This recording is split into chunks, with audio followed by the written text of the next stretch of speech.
Dito sa Kabutungan. Para kita.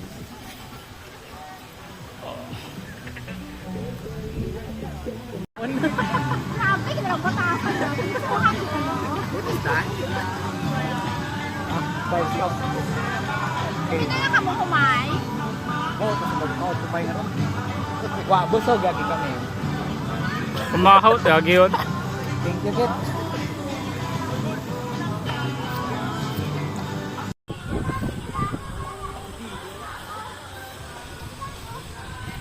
Ligos, Anita.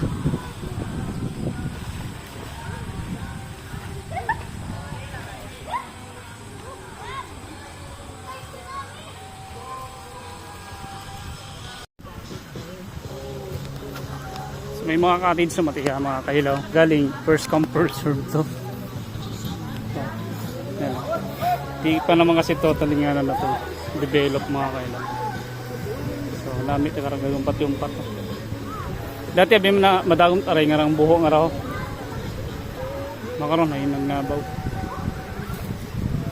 Kung madagong akong tarayan namin ito.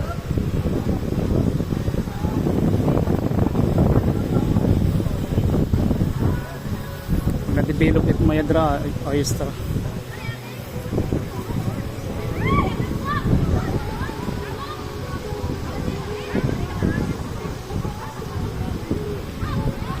Pakailaw.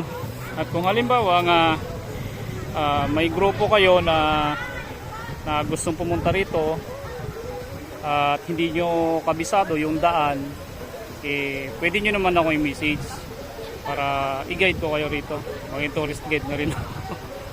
So i-guide ko kayo rito, tapos o kundi kung mayroon din naman na nakakaalam ng daan papunta rito, mga kailaw, pwede nyo ako i-message para i-endorse ko kayo rito sa kapitan ng kapitan ng Tigpalas, kasi sila naman duty sila rito sa sa Mampahon. Kasi pwede ko kayo i-endorse sa secretary ni CAP. So, may mga kagawad naman tayo rito na katropa. So madali lang kayo na mai-endorse sa nila, saka yan yung safe kayo rito, mga kailaw.